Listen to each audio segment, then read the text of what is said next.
क्रिस्का recording studio एकंगर सराय।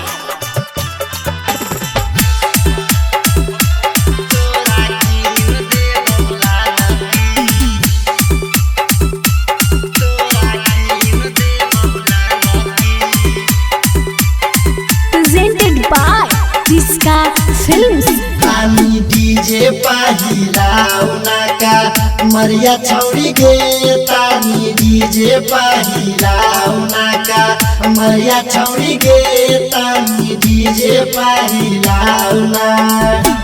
आके कोरावा में ले लेना न मरिया छौड़ी गे आके कोरावा में ले लेना न मरिया छौड़ी गे तोरा की न दे बहुलाला की घरिया छौड़ी गे तोरा की न दे बहुलाला की घरिया छौड़ी गे तोरा की न दे बहुलाला की।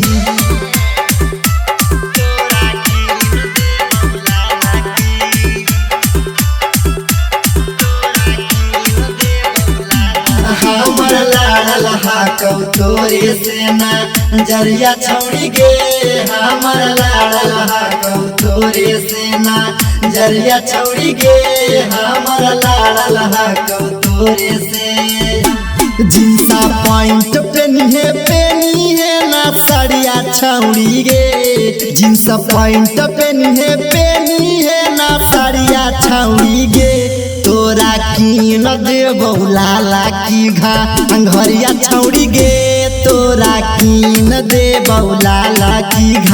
घरिया छौड़ी गे तोरा की न दे बहुलाला की। क्रिस्का रिकॉर्डिंग स्टूडियो एकंगर सराय।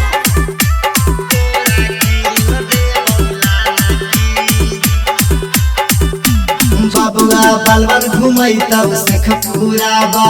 जरिया छौड़ी के राहुल बलम चढ़ई तब गिरहिंदा पा हरिया छौड़ी के डीजे कुंदन घुमई तब सख पूरा